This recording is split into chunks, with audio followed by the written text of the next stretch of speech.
Economia Viva. Dois especialistas, dois entendidos na matéria. Avelino Bonifácio e Amílcar Monteiro somam, multiplicam, subtraem. E você lá em casa, tira a prova dos 9. Afinal, contas são contas. Economia Viva, aqui na Rádio Alfa. Um programa de José Mário Correia.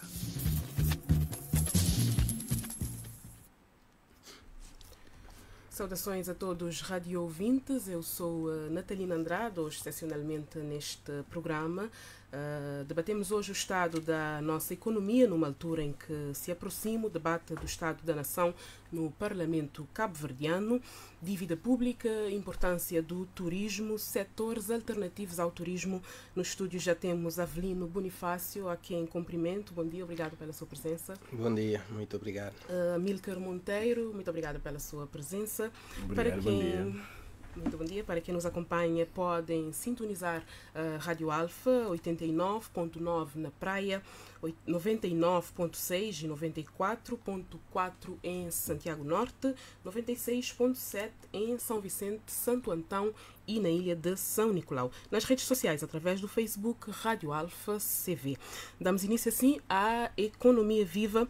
O Orçamento do Estado 2022 indica que a dívida pública não para de crescer. São cerca de 271 milhões de escudos em 2021 para 296 milhões em 2022, distribuídos em 92 milhões para a dívida interna e cerca de 203 milhões para a dívida externa. Gostaria que começassem por esclarecer aos nossos amigos ouvintes o que é isso de dívida interna e dívida externa.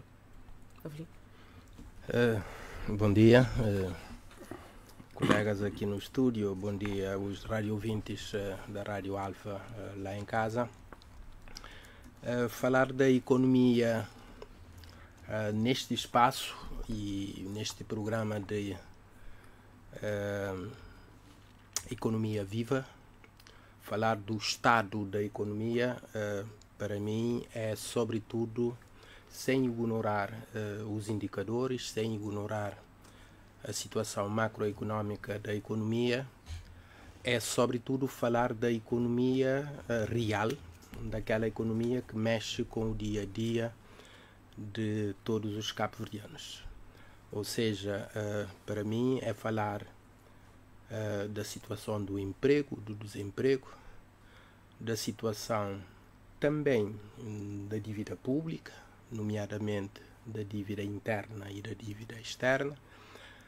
É falar da pobreza, é falar da situação da insegurança alimentar, ou seja, é falar do rendimento das pessoas, no caso do desemprego, colocar o foco no desemprego jovem, aquilo que de facto durante o último ano mais mexeu com a situação dos cabo-verdianos.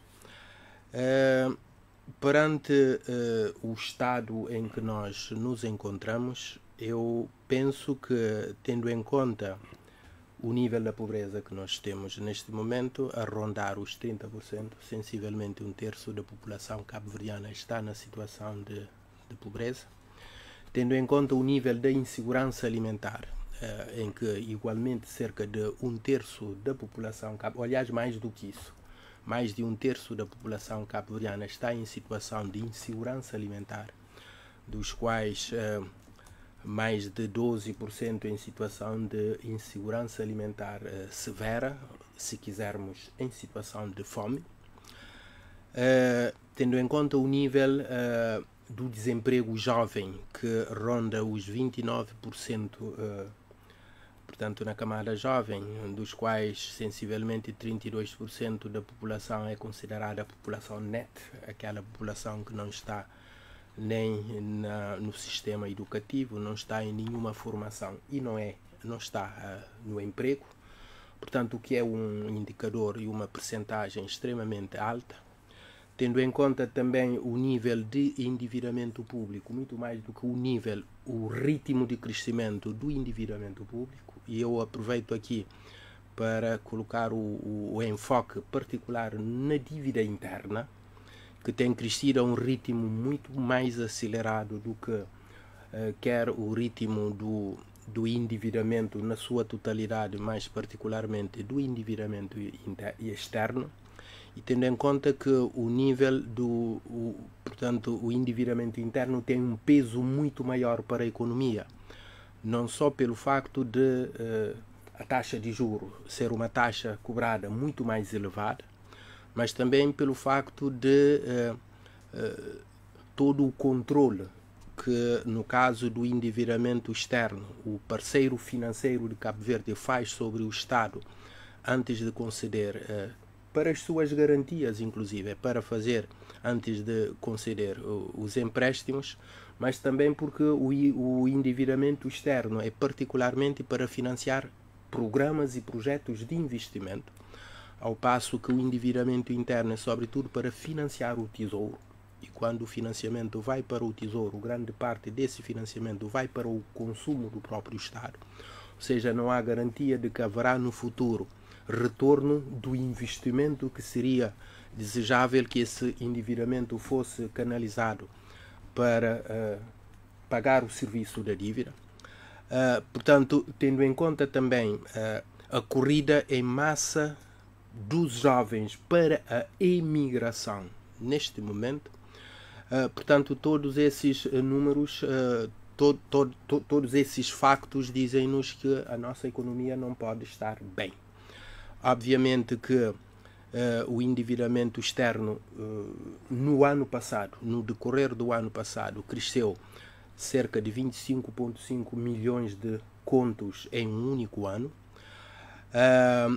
O endividamento interno já atinge sensivelmente um terço do estoque da dívida, quando em 2014 e 2015 era de sensivelmente 18% a 19% do estoque da dívida, ou seja, inferior a um quinto do estoque da dívida. Neste momento, o seu crescimento a um ritmo muito mais acelerado faz com que esteja a atingir cerca de um terço da economia.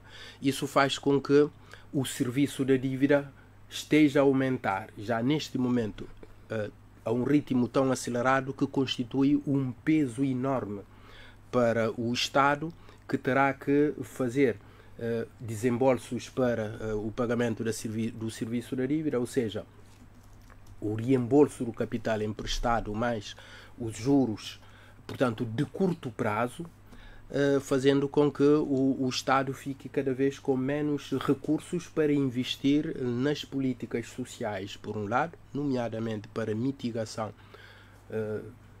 dos problemas que são de índole conjuntural, que são reais, nomeadamente ainda as consequências da Covid, as consequências da invasão da Rússia à Ucrânia, as consequências dos últimos maus anos agrícola, portanto, que requerem investimentos sociais, mas sem ignorar a continuidade do investimento em projetos também públicos que criem condições para que os privados investam e façam com que a economia funcione, e funcionando a economia gere mais emprego. Portanto, a economia não pode estar bem, obviamente, perante esses factos todos, mas nós não podemos ignorar de que, face a 2021, há muitos indicadores que estejam melhor do que em 2021. Nós vamos chegar já a todos esses indicadores. Perguntava ainda acerca da dívida. Essa dívida interna tem contribuído para tornar as empresas mais robustas? Elas vivem mais folgadas, com riqueza, geram emprego?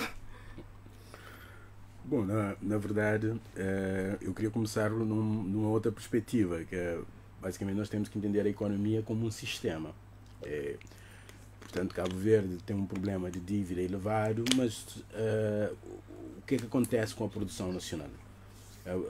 A nossa dívida é em torno de 4 bilhões de dólares, mais ou menos.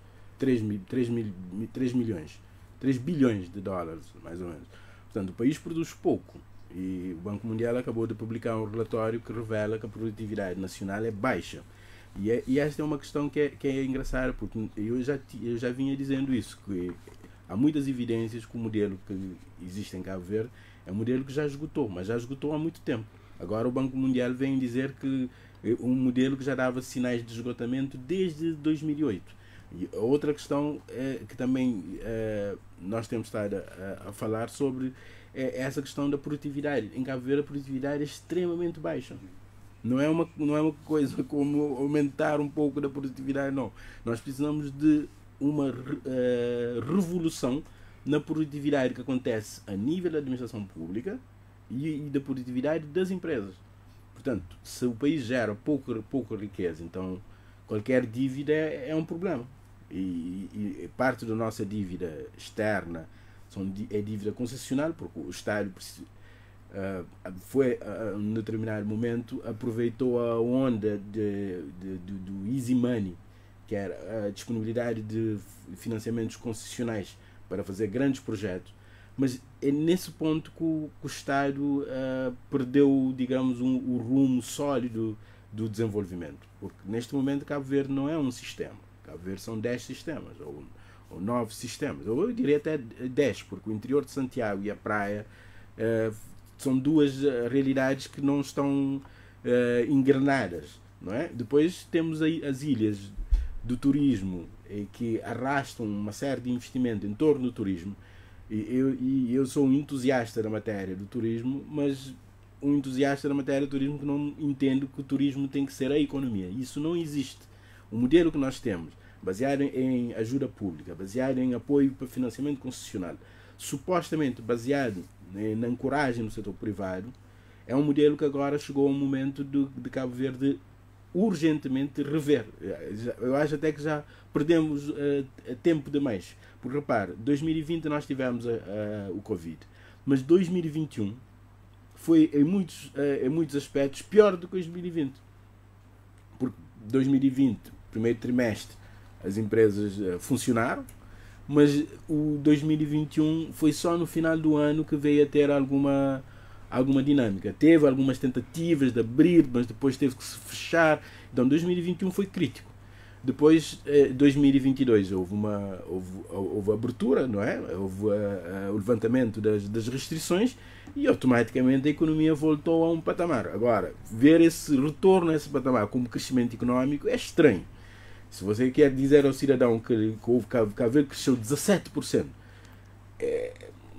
pronto, o cidadão vai entender que houve um grande crescimento, mas vis-a-vis o que aconteceu antes, na verdade pode-se perguntar porque é que não cresceu mais. Porque na verdade não ultrapassamos o volume de riqueza gerada em 2019.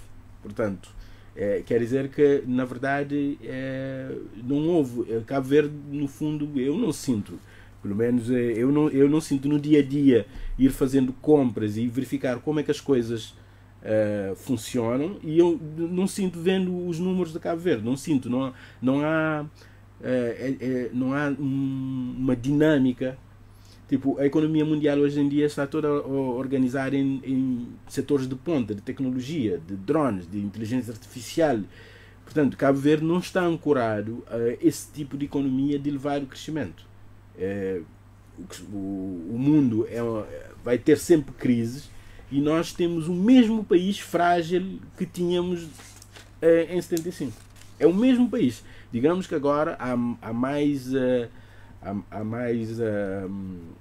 população, há mais fontes de geração de riqueza. O país sofreu uma infraestruturação que dotou o país de infraestruturas. Portanto, é incomparável o estado onde estamos agora com o estado que estávamos em 75. Mas do mesmo modo, é como se chegássemos neste ponto e agora precisamos de uma definição de qual é que é o norte.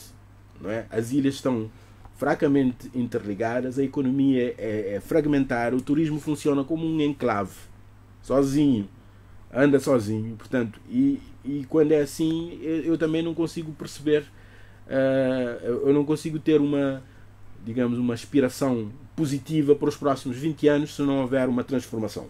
Repare que nos anos 90 o Estado criou as câmaras de comércio, criou a Feira Internacional de Cabo Verde, criou o Parque Industrial de São Vicente, e isso era uma estratégia de integração na região, na CDAO, era uma estratégia de trazer investimentos para Cabo Verde.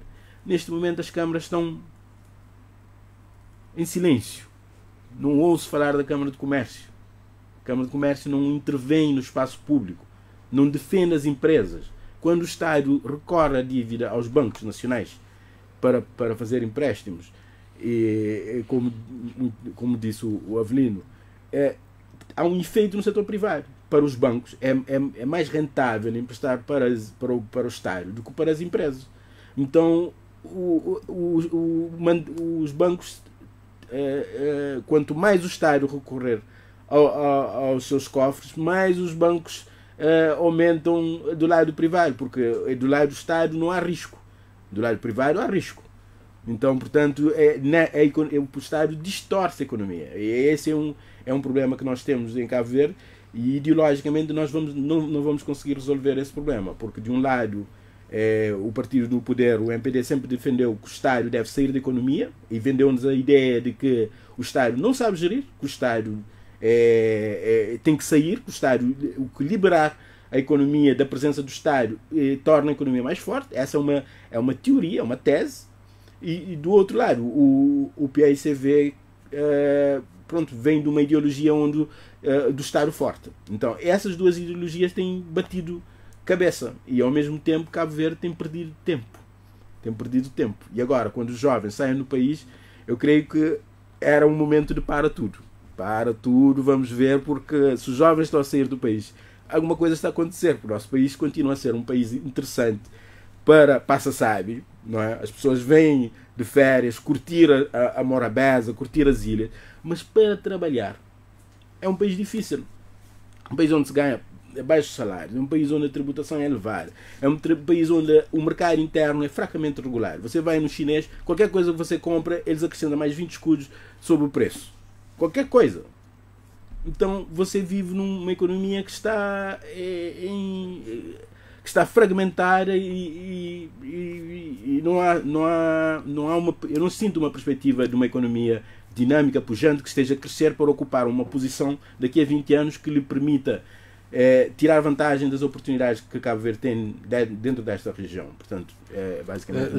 Se me permitir, eu gostaria também de opinar em relação ao crescimento do endividamento interno e se isso tem contribuído para o reforço das empresas, não é? Eu entendo que não. Por aquilo que o Amílcar disse, não é? O Estado está... portanto, o partido que suporta o governo tem uma ideologia muito liberal, o que defende, digamos, a privatização, a saída do Estado e o desenvolvimento do setor privado, mas há uma contradição aqui quando recorre, portanto, de forma tão massiva ao endividamento interno, concorrendo com as empresas nos recursos financeiros nacionais que são escassos. Porque esse endividamento o Estado obtém-o, portanto, junto do setor financeiro nacional, e são recursos que, quando o Estado vai buscar, e o Estado que, portanto, o setor financeiro prefere emprestar ao Estado do que ao privado, porque o Estado não representa riscos de maiores. Portanto, o recurso fica mais escasso por um lado e, por outro lado, mais caro para as empresas. Esse é um lado. O outro lado é que, se esse endividamento fosse empregue, portanto, o recurso que depois gera a dívida fosse empregue para investir, quer em infraestruturas que o setor privado precisa para alavancar o seu investimento, por um lado, não é? Ou então para fazer grandes reformas, ou para fazer grandes investimentos em recursos humanos para aumentar, ainda que em tese, a produtividade da mão de obra nacional. O setor privado indiretamente ganharia com isso. Mas eu pergunto, que grandes infraestruturas foram construídos nos últimos anos com impacto, digamos, para o tema da nossa análise neste momento, que é o estado da economia, o que pressupõe o estado da economia do ano passado até este momento. talvez possamos falar do Porto do Maio. Não estou a ver nenhuma outra grande infraestrutura feita neste momento. Que reforma o Estado fez? Não fez. E quanto à produtividade, eu acho que a produtividade é baixa em Cabo Verde, por uma questão, se calhar, muito de disciplina laboral que nós temos, mas não é só isso. Podemos ter uma questão que tem a ver com a qualificação da mão de obra, a especialização da mão de obra, não a formação de base da mão de obra, porque eu creio que Cabo Verde nunca teve uma mão de obra com uma formação de base tão elevada quanto tem neste momento, mas eu acredito que nós já tivemos, de facto, temos uma produtividade extremamente baixa em Cabo Verde, mesmo comparando com os países que, em princípio, são países próximos, com realidades próximas desde Cabo Verde, a nossa produtividade é baixa. Dizia eu, provavelmente por uma questão também de disciplina laboral, que acaba por ser uma questão, de certa forma, cultural aqui em Cabo Verde, mas que, do meu ponto de vista, não tem tanto a ver com o nível de formação académica, mas tem seguramente a ver com a questão da qualificação, da especialização da mão de obra, mas tem a ver também com o quadro laboral que nós temos em Cabo Verde, a estabilidade, o nível salarial que é praticado em Cabo Verde e também com o facto de essa instabilidade do quadro laboral ter sido reforçado nos últimos anos com a entrada de muitos estagiários que ficam numa situação de instabilidade e com salário extremamente bom, com salário, se podemos falar daquilo que recebem enquanto estagiários de salário, portanto extremamente baixo, que não os motiva a incrementar uma maior produtividade. Obviamente que a produtividade não depende sobretudo do fator humano, portanto há fator técnico e fator tecnológico e fator institucional que também interferem, mas penso que do ponto de vista também do fator tecnológico, portanto os investimentos feitos em Cabo Verde poderiam estar a justificar uma produtividade muito maior que nós de facto temos aqui em Cabo Verde. Eu penso que os fatores maiores a interferirem têm a ver com a questão institucional por um lado e por outro lado com o fator humano. Quais são os passos que devem ser dados neste sentido? Antes de mais, ter um quadro laboral que promova e incite a uma maior produtividade. Portanto, uma maior disciplina laboral, uma maior produtividade, um salário que seja mais competitivo e que o quadro laboral seja regulado sobretudo pelo mérito, não necessariamente pelo diploma que é apresentado, mas pelo saber fazer de facto e pela assunção da responsabilidade, portanto, no local de trabalho. E o salário é fundamental, a estabilidade na carreira é fundamental. Os investimentos nas tecnologias e, sobretudo, o domínio também do uso das tecnologias pelos trabalhadores é indispensável. Portanto, eu coloco o foco sobretudo no fator humano e só em segundo lugar nas tecnologias. Os dados de 2021 sobre a taxa de emprego nos dizem que 56,5% da população ativa, mas a qualidade é baixa. Cerca de 48% com ensino básico, 16,7% com ensino superior. A grande maioria dos empregados não tem qualificação. Como assim fica mais difícil incrementar essa tabela salarial, ter uma remuneração mais atrativa?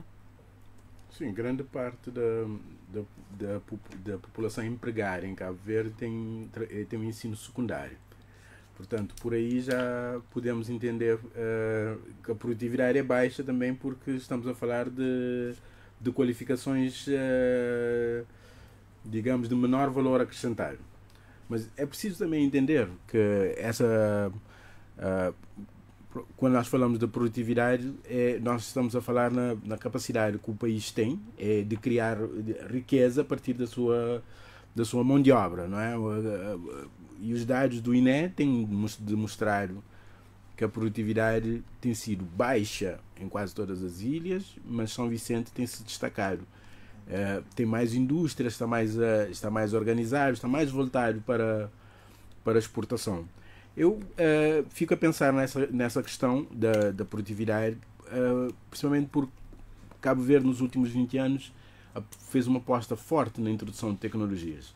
Então, supostamente, a produtividade deveria ter aumentado. À medida que você vai digitalizando os serviços, multiplicando a capacidade do Estado de prestar serviço ao cidadão, supostamente a produtividade teria que aumentar. Mas é engraçado, eu estive a consultar o relatório do Banco de Cabo Verde e vi uma produtividade média por trabalhador de 200 contos. Achei muito baixo. Portanto, essa questão tem que ser analisada da perspectiva do setor privado, mas também da perspectiva do Estado. Eu acho que o Avelino falou muito da perspectiva do Estado, mas é preciso também entender a perspectiva do setor privado. Porque na tendência global, o trabalhador profissional, ele está-se a qualificar permanentemente para ser cada vez mais competitivo. Não acontece aqui em Cabo Verde. Portanto, não há uma competição interna pelo mérito. Basta você ser bem posicionado junto ao partido do poder para você ser bem colocado. Portanto, não importa o mérito. E isso é uma das fragilidades que nós temos. Para já, há uma excessiva influência partidária em tudo. Na criação de postos de trabalho, na criação de novos empreendimentos, há uma excessiva influência. E essa influência acaba... Inclusive no privado. Inclusive no privado, porque as câmaras neste momento, as câmaras de comércio neste momento, estão nitidamente capturadas pelo poder público. Não se manifestam.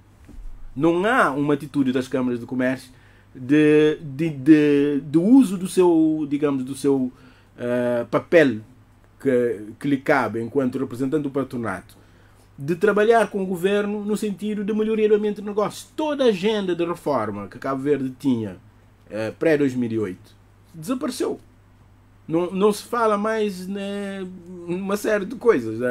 A FIC virou portanto, a FIC é super importante, mas a FIC não é uma máquina do governo. A FIC é um instrumento para atração do investimento externo. Devia estar a trabalhar em conjunto com a Cabo Verde Trade, devia estar a entrar em África.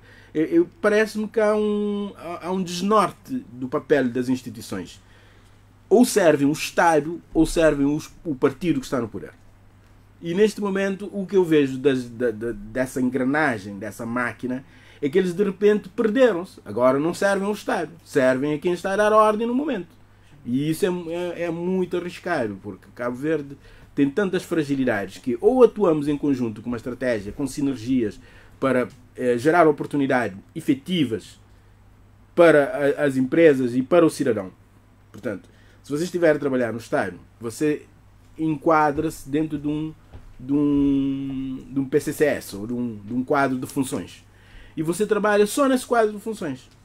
E isso cria uma certa...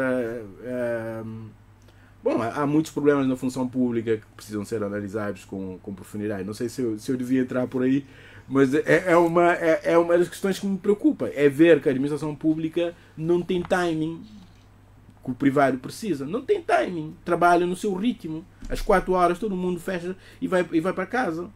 O setor privado não tem esse ritmo. Portanto, se o setor público não tem dinâmica, não tem competitividade, o trabalhador não tem competitividade para ter um bom inglês, para escrever bem o português, para ter domínio da informática na ótica do utilizador ou na ótica da produção, então você tem um país que está a deixar a vaga passar. Mas o público fecha às 4 ou às 4h30, não é? Fecha. Mas e até às 4h30? O que é que produz? O que é que responde de facto às necessidades? Portanto, está lá a preencher o seu tempo ou estará a produzir de facto. Portanto, o nível de produtividade é essencialmente o resultado que você faz por unidade de tempo. Você estará a ocupar o seu tempo e assegurar o seu salário. É ver como é que o público orçamenta e como é que ele avalia a execução. Portanto, o orçamento é feito com base no histórico, não é? E depois a execução é contabilizada em função de quanto é que efetivamente foi gasto. Mas não há uma relação entre trabalho executado e orçamento.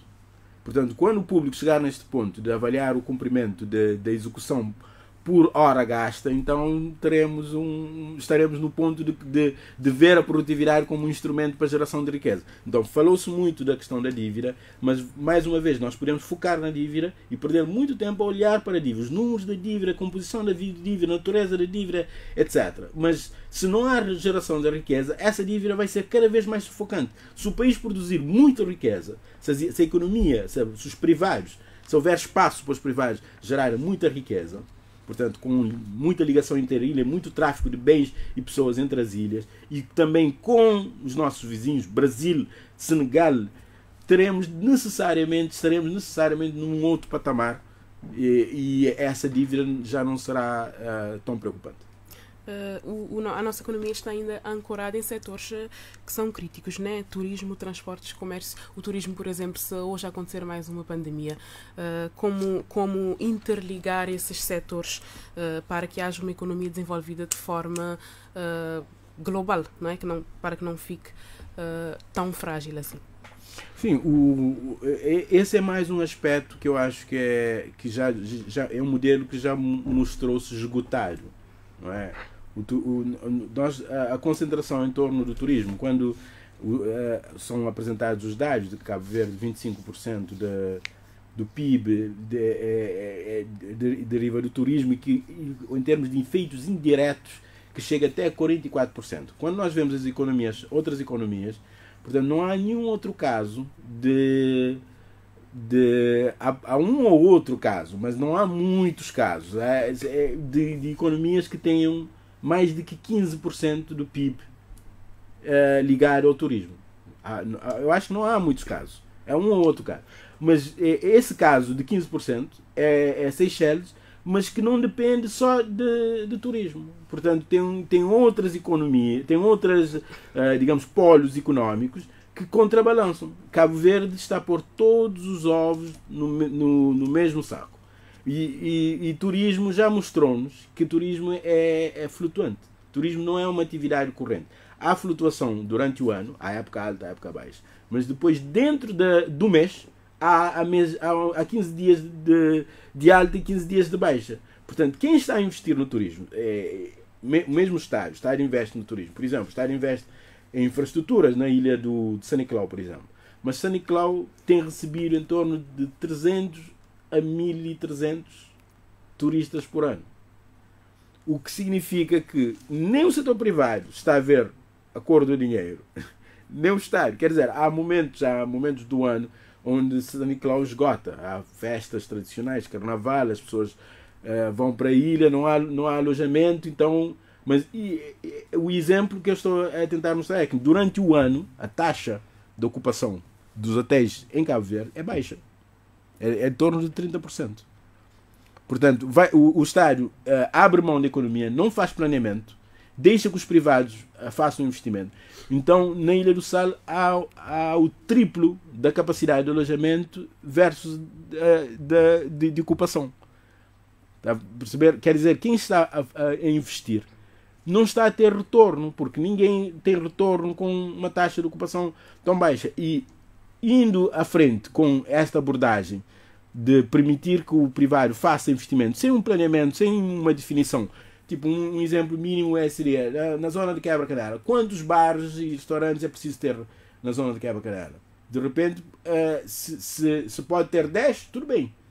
Mas 10 teria que ter movimento para todos estarem a faturar. Quando há uma fragmentação desse ponto, não há planeamento, então no fundo todos vão perder. Todos vão perder porque não há mão de obra qualificada, não há consumidores suficientes, há essa flutuação de mercado Então eu defendo o regresso de um Estado mais forte, de um Estado mais inteligente, de um Estado mais esperto, de um Estado mais lúcido em relação à nossa situação interna, não é? O custo do transporte é elevado, mas o Estado pode assumir o custo do transporte e fazer com que a economia funcione, porque o objetivo não é transporte pelo transporte, o objetivo é fazer a economia funcionar. Então o transporte pode ser infraestrutura. É o tipo de coisa que o próprio PICV tem medo agora de assumir, da necessidade de termos um Estado forte, um Estado que faz planeamento, um Estado que diz, na Gamboa vai ter um restaurante, porque lá não tem movimento. Quando eles apresentarem lucro suficiente, então vamos abrir licença para mais um. Esse tipo de organização não temos. Cabo Verde consegue ser mais mal gerido do que uma pequena aldeia lá nos Estados Unidos. Não, a sério, é que lá nos Estados Unidos uma pequena aldeia tem a sua gestão do perímetro urbano, a gestão do lixo, a gestão do barulho, a gestão de construção, a gestão de localização de firma, já está parametrizado dentro do sistema maior que é os Estados Unidos. Então essa aldeia consegue ser bem gerida. Cabo Verde, o comerciante passa mal porque tudo é desorganizado. O Estado permite que haja empresas registradas como o REMP, que depois competem com empresas formais. Então está todo mundo a fugir ao fisco. Claro. Então quer-se resolver o problema da economia, mas põe-se foco ficamos a focar dívida, turismo. Temos que ser mais clarividentes em relação à nossa economia. A fazer sobre isso? Sim, eu e o Amílcar nem sempre nos coincidimos, e ele sabe nas nossas visões e perspectivas, por exemplo, em relação ao turismo. Não é? E eu acho isso o mais salutar possível, mas eu concordo muito com o que ele acaba de dizer agora. Nós estamos a colocar, eu não digo que estamos a colocar todos os ovos, mas estamos a colocar demasiados ovos no turismo e ignorando os outros. Não é que o turismo, na minha perspectiva, não é que o turismo esteja a ter demasiada atenção. Os outros setores é que não estão a ter atenção. Portanto, aí a complementaridade que é desejável e é indispensável que faça com que a economia funcione de forma transversal acaba por não acontecer. Portanto, se nós, de um momento por outro, passarmos a achar que o turismo vai ser a salvação para todas as ilhas individualmente e que todas as ilhas têm que ter como salvação o turismo de sol e praia, o turismo de massa, é óbvio que vai falhar. Agora, se nós pensarmos e compreendermos que cada ilha tem a sua vocação natural, que os recursos que ela dispõe lhe permite desenvolver mais uma atividade ou outra. Portanto, querermos ter o turismo do sal em São Nicolau é de bradar aos céus. Querer ter o turismo da Boa Vista no Fogo é óbvio que é um erro crasso, não é? Agora, isso não quer dizer que São Nicolau, Santo Antão ou Fogo não possam ou não devam ter o turismo. Não podem ter o turismo do Sal e da Boa Vista, não é? Mas nós não podemos pretender que São Nicolau, nós não podemos pretender e, sobretudo, não devemos enganar os sanicolauenses de que devem investir no turismo da mesma forma que os salenses devem investir no turismo. Aí é que está o equívoco. O turismo que acontece no Sal é um turismo que deriva de uma operação privada de operadores globais, estabelecidos na Ilha do Sal e na Boa Vista. Mas promovido por iniciativas públicas. Promovido, como assim? Promovido, sim, porque se não houvesse todo um investimento à volta do aeroporto, à volta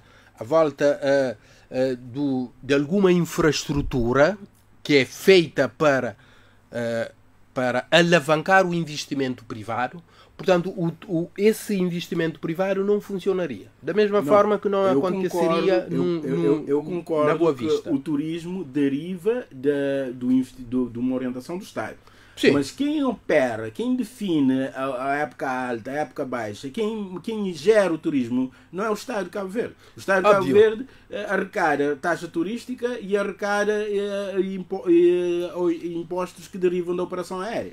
Certo, certo. E nem deve, nem pode gerir o turismo. O privado é quem deve fazer isso. Mas aí é que está. É que esse modelo não é um modelo multiplicável para as outras ilhas, porque é um modelo só de praia. Precisamente porque as outras ilhas não são sal. Ok, mas quando tirares os números do all inclusive, dos números totais, o que é que te sobra?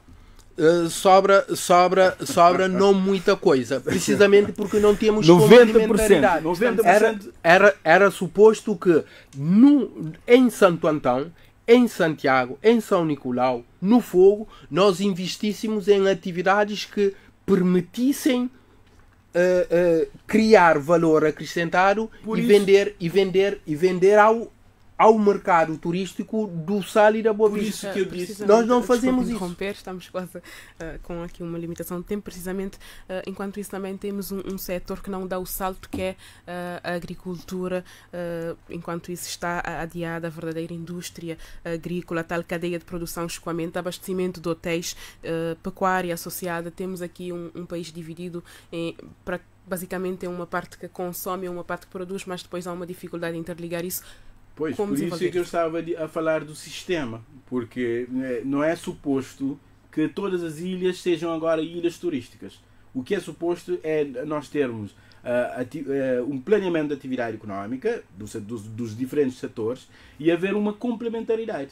Portanto, se a agricultura em Santiago tem barragens, e há mobilização de água, e há cooperativas, e há planeamento da produção, então há a possibilidade de uma aposta no abastecimento dos hotéis com um cabaz de produtos produzidos em Cabo Verde. E assim a máquina do turismo iria puxar portanto, a economia. Portanto, quanto mais demanda, quanto mais turistas chegarem a Cabo Verde, maior o consumo e, portanto, maior a produção necessária. Portanto, haveria um arrasto. Mas neste momento não há isso, há um enclave. E esse enclave funciona, é abastecido externamente. Os produtos nacionais que entram nos hotéis são tão escassos que não são suficientes para arrastar a economia nacional. Há um problema ideológico a afetar o desenvolvimento do setor agrícola, em particularmente, mas a zona rural, se nós quisermos. Veja que a pobreza é de cerca de 31%, mas cerca de 25% nas áreas urbanas e de cerca de 40% a 41% nas zonas rurais. Ou seja, o nível de pobreza na zona rural é de longe superior ao nível de pobreza na zona urbana. Monetária, né? Pobreza monetária. Pobreza, sim, calculada sobretudo pelo método, digamos, pelos indicadores monetários. Uhum. Mas quando houve investimentos no setor, na zona rural, nomeadamente na mobilização de água, que não se limita à construção de barragens, portanto, e mesmo quando se fala de barragens, não se limita à barragem superficial. Houve construção de barragens subterrâneas para conter o nível de infiltração do sal, da água do mar salina, mas para também aumentar a quantidade de água no subsolo. Tem havido continuidade nesse setor? Obviamente que não. Basta nós vermos que de um momento por outro o montante de investimento no setor da agricultura praticamente caiu em 2/3. Portanto, o investimento que era feito passou. O êxodo começou lá. Passou. Portanto, a partir daí houve um êxodo quase que massivo da zona rural para a zona urbana e depois a imigração. Obviamente. Portanto, há um fator ideológico que não tem permitido a continuidade das políticas que é suposto que deem resultados a longo prazo.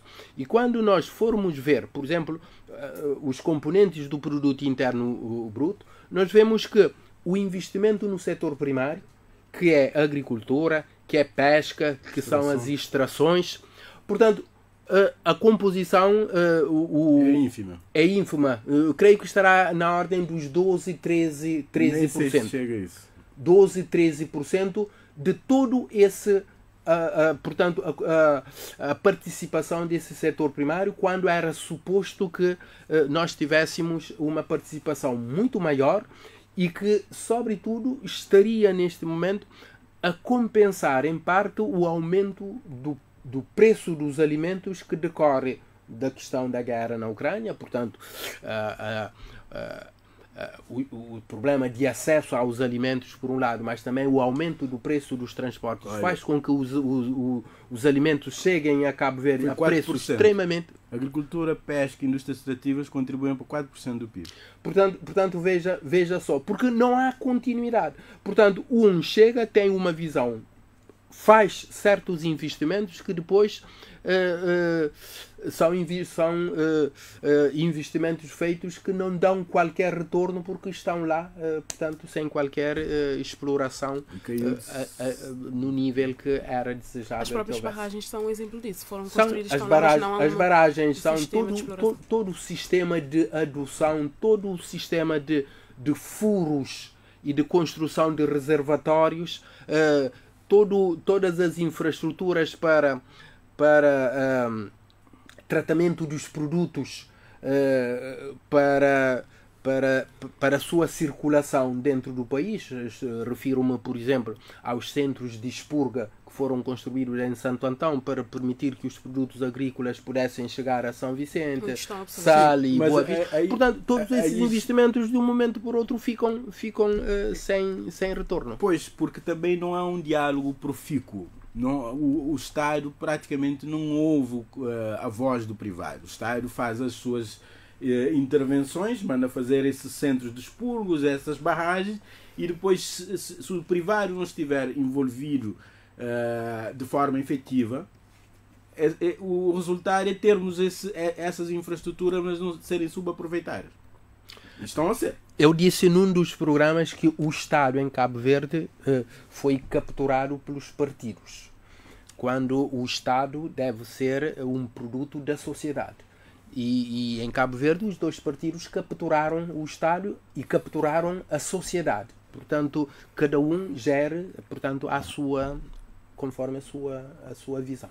Bom, mas isso tem consequências, porque essa saída dos jovens é de pôr a mão na cabeça. Quando eu li o relatório, eu senti, como cabo-verdiano, eu senti-me mal. Eu fiquei com um corte no estômago de pensar que a realidade está a mostrar-nos que as políticas públicas implementadas nos últimos 20 anos têm sido falhas. E há um nítido esgotamento, não há Cabo Verde sai para passar férias, mas Cabo Verde sai para trabalhar. Você trabalha, no final do mês você paga e fica no zero se você não ficar no negativo. Então, essa é a realidade que os nossos jovens necessariamente não querem ter que enfrentar. E, obviamente, com o mundo conectado via essas plataformas, obviamente que o jovem vai querer o melhor. Eu não posso exigir que a minha filha venha trabalhar em Cabo Verde. Se as oportunidades que o mundo vai abrir lá fora estão em linha com as aspirações dela, como é que eu vou exigir que ela venha para Cabo Verde? Nem o Estado pode impedir ninguém de sair, nem os pais podem obrigar os filhos a virem para Cabo Verde, porque a situação não é... A fatura dessa saída massiva de quadros para o exterior vamos pagar a médio e longo prazo. O governo tem defendido que isso é um processo natural e que está ligado à imigração. Sempre foi. Imigrar em Cabo Verde sempre foi uma realidade. Agora, imigrar em massa... Em situações muito especiais e que têm coincidido com crises. Portanto, eu não quero falar de crise neste momento, mas sempre coincidiu essa imigração em massa, coincidiu com crise. E olha, essa maneira de ver a coisa, de ignorar que estamos a ter uma saída em massa, é uma maneira de não decidir sobre o problema, é uma maneira de protelar. Portanto, há a decisão e há as não decisões. As não decisões são críticas, porque depois acumulam-se. E depois chegamos num ponto em que, quando tomamos consciência da realidade, há todos esses problemas para resolver, então resolvê-los todos de uma vez também não vai ser possível. Por isso convinha o Estado, o Governo, os partidos, assumirem que há alguma coisa que está muito errada na política pública, a juventude não está portanto, não está apaixonada pelo desenvolvimento de Cabo Verde. Eu sempre fui um apaixonado pelo desenvolvimento de Cabo Verde. Já chegou um ponto que eu estou a dizer, mas Que país é este? Para onde é que nós vamos? Se nós continuamos nessa linha, vamos chegar num ponto onde o futuro de Cabo Verde vai estar todo engasgado, todo aprotelado, porque não há juventude para dar continuidade. Como é que vamos pagar essa fatura? Quais vão ser as consequências? Por exemplo, a nível da produtividade que nós falamos há bocado. Portanto, são os quadros melhor formados que estão a sair neste momento. Portanto, falamos de que temos produtividade baixa também porque 51% mais ou menos da população, pelo facto, deixa-me só terminar este raciocínio, Amílcar, por favor, de não serem formados. Não serem formados porque os empregados em Cabo Verde têm geralmente idade mais avançada, portanto, e faz parte daquela geração em que ter formação superior ou ter formação técnica era quase que exceção. Portanto, são esses que estão ainda a dominar em termos do mercado de emprego em Cabo Verde. Portanto, e a percentagem maior dos desempregados são os jovens que têm um nível de formação, pelo menos formação académica, portanto, mais elevado. E são, sobretudo, os jovens que estão a emigrar. Quando eu digo que são, sobretudo, os jovens, não quero dizer que são os jovens que têm formação superior, mas que têm formação. Mesmo os condutores que estão a sair têm uma formação e têm uma experiência que lhes permite enquadrar no mercado de trabalho com relativa facilidade lá fora e abrem espaços aqui dentro para condutores sem experiência, com formação, mas sem experiência, irem trabalhar. Não, mas o ônus é a pobreza. Não, o ônus é a pobreza. Produtividade é só um indicador. A razão de ser. Se você não está a produzir riqueza e você está a protelar o seu desenvolvimento, não fazendo planeamento corretamente hoje, daqui a 20 anos você vai ter mais pobreza. A razão de ser é não ter oportunidade aqui que leva à pobreza. Portanto, não tem oportunidade de emprego, não consegue gerar receita, portanto, emigra para onde vai poder. Emigra, mas cá, se nós não levarmos em conta que o mundo é cheio de crises, que vai haver mais crises no mundo, portanto, não ter uma economia forte, com uma juventude preparada para o futuro, implica em vários constrangimentos lá na frente. Essa extrema dependência, extremo isolamento. Foi precisamente por isso que eu disse que a fatura que nós vamos pagar vai ser muito cara no futuro. Portanto, todo esse orgulho, toda essa conversa de falar que estamos a promover o desenvolvimento, a fatura vai cair. Portanto, compete à sociedade despertar e começar a exigir que as instituições funcionem. A minha exigência é que as câmaras de comércio voltem a funcionar, que as câmaras de comércio deixem de ser capturadas pelo governo e passem a trabalhar conforme estamos com uma governação, se quiser, com uma digamos como é que se diz, piloto à vista. Estamos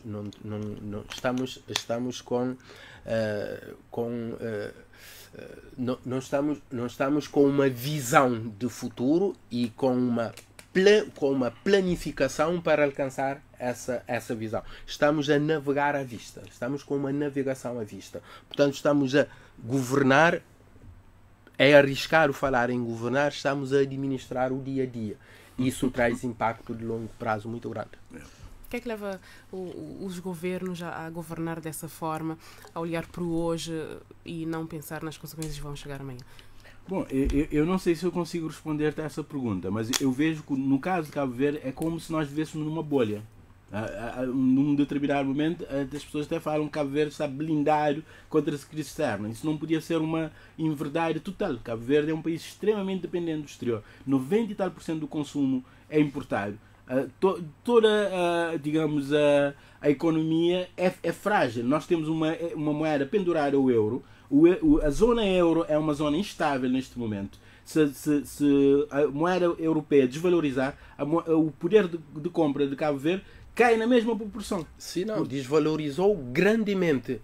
Há uns meses atrás, recuperou agora um bocadinho, mas nada garante que não possa voltar. Portanto, essa fragilidade da economia, se não for encarada de frente, porquê que os governos, porquê que eles fazem assim? Fazem assim porque nós vivemos numa bolha. Os partidos vão para o Parlamento e, em vez de debaterem as coisas corretamente, ficam a ofender-se uns aos outros. Eu estou a trabalhar e estou a ouvir o Parlamento e tenho que desligar a rádio porque não consigo me concentrar. É muita malcriação. Portanto, se eles vão para esse espaço, que é o espaço principal de diálogo, e estabelecem um diálogo de rua, então obviamente é que eles não estão a perceber a grandiosidade do Estado de Cabo Verde. Eles não estão a perceber que o Estado de Cabo Verde tem que ser encarado como república e não como boteco onde você pode ofender as pessoas gratuitamente.